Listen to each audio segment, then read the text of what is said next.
Come and join me. Come and say hello.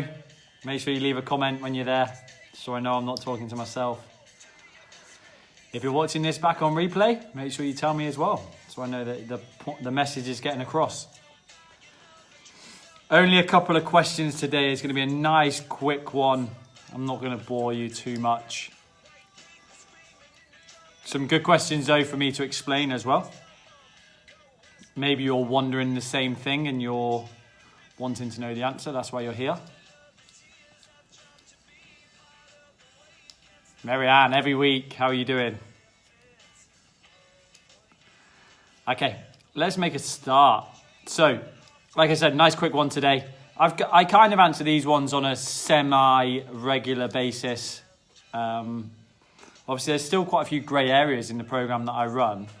Michael's there with the beers. No beer for me tonight. We've got a Diet Pepsi, mate. Still some grey areas in the programme, but it's all good. Remember, the basics of what I'm trying to get you to do is exercise more and eat better.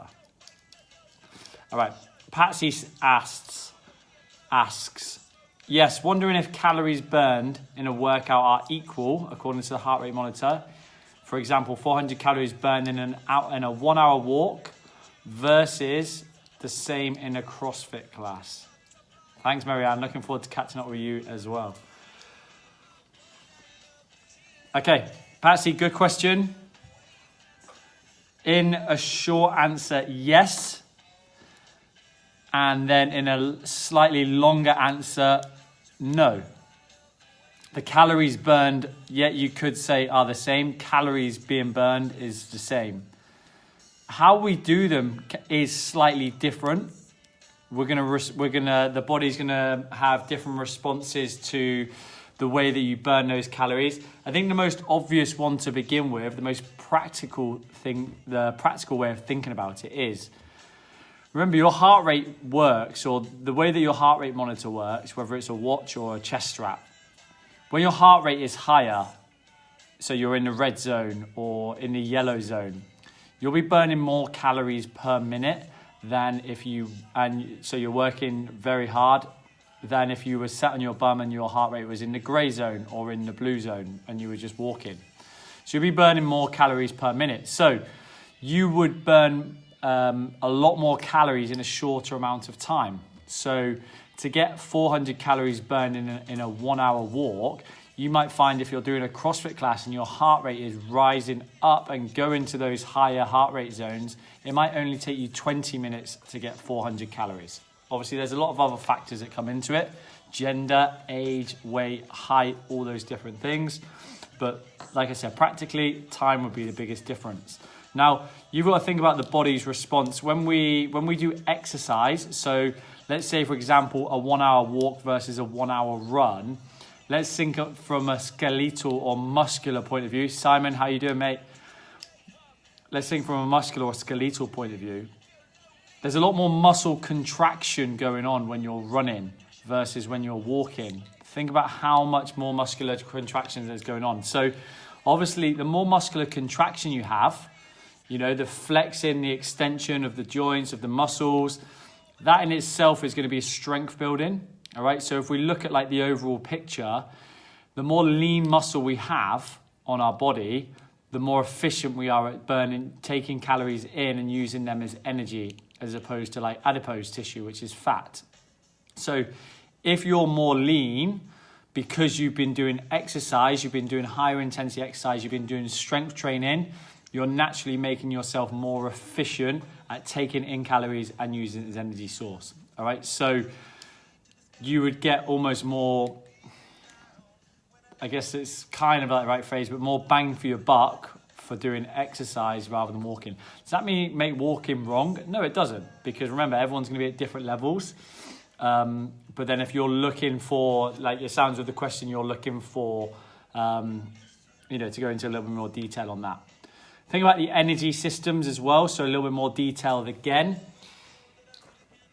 Obviously, you might not know this, but when our heart rate is higher and we're in maybe like the red or yellow zone, so we're at like 70, 80, 90% of your maximum heart rate, so you're out of breath, you're working out, whatever it is you're doing, your body will be using carbohydrates as an energy source.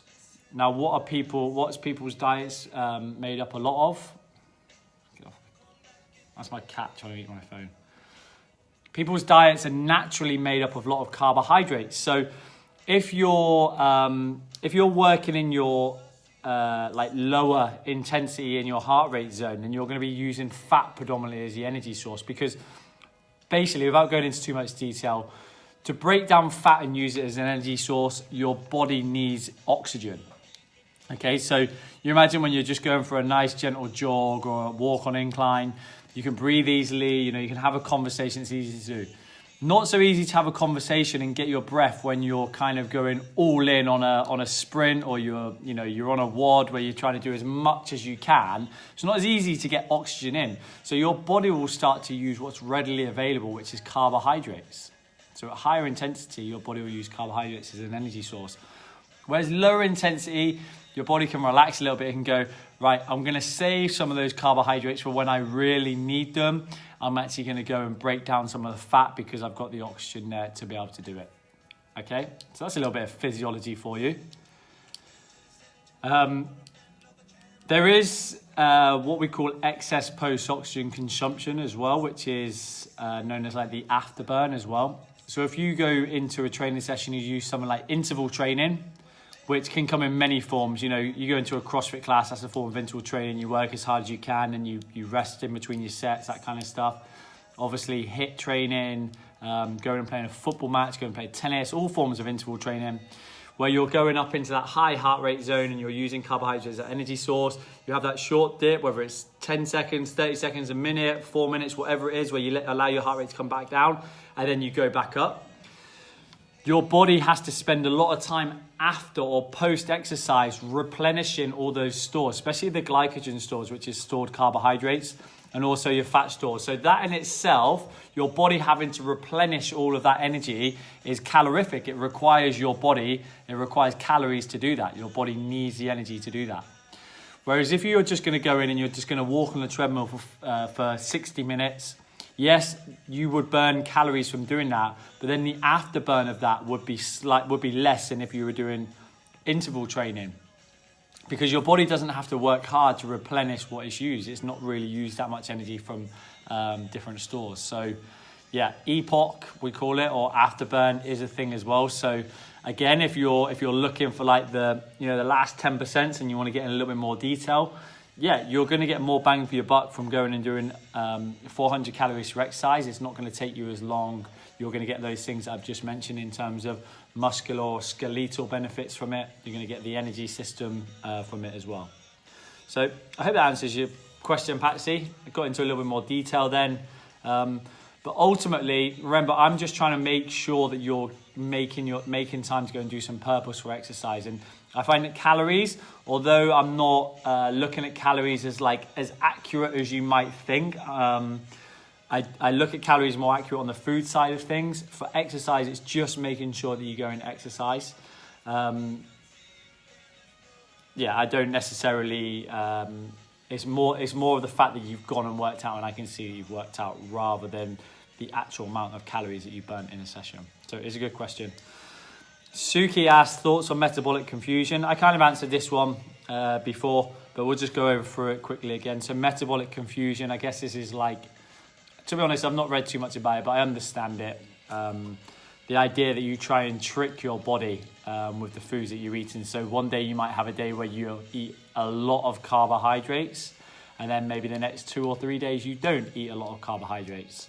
Or it doesn't have to be carbs, it can be obviously metabolic confusion, could be different things. So, but that just gives anybody that's not sure an idea of what that is. Now, hopefully you're learning this as you're going through the process of the lifestyle reset. If you haven't, and you haven't gone into logging your food, that kind of stuff, this is where you're missing out, because you'll understand that when diets come along and you read something, or your friend tells you about the latest diet, or you see it on Instagram, you understand that the principles of it are exactly the same as every other diet plan out there, or every other methodology. It's the method that's different. Okay, so without boring you too much, If you're looking to lose weight, you need to make sure that you're burning more calories than you're consuming, whether that's through doing more exercise or eating less calories. Obviously, a combination of the two is, in terms of a lifestyle change, is best. Metabolic confusion. If you're keeping your calories in check and you're eating more carbohydrates, more calories on one day, and you can manage that over the week, i.e. on the days where you don't have as much, you can still balance out your calories. So imagine you can have 2,000 your calories are set at 2,000 calories a day. Over the week, that's 14,000 calories. If over the 7 days, however you've done it, whether you've gone real high carb one day and low carb another day, as long as you're still under that 14,000 calorie goal, you will be losing weight. But the problem that I see with something like metabolic confusion is if people are just doing it and they're just kind of guessing, having a stab in the dark of how many calories they're doing, they're not logging it. There's always the danger that on a day when they're going to be having like a higher carb day, they're going to consume too many calories. And they're probably not going to keep their calories in check. Even when they're trying to be strict, they're probably not going to be able to keep their calories in check as they might as needed. So they might end up having 15,000 calories over the week, even though their target's 14,000.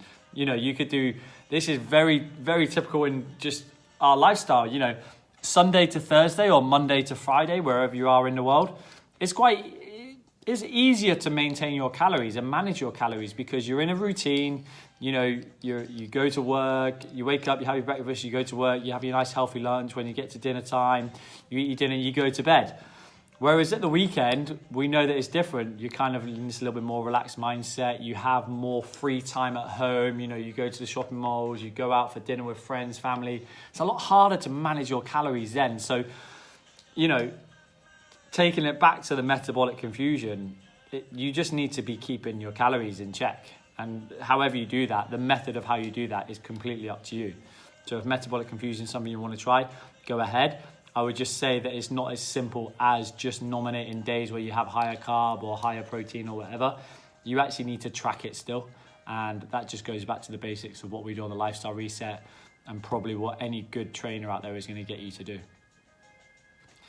That's the questions today. Not too busy today, but that's done. Same again next week. We'll get some more questions in there. If we don't have too many questions, we'll get a topic in there and we are ready to go. Thanks very much, guys.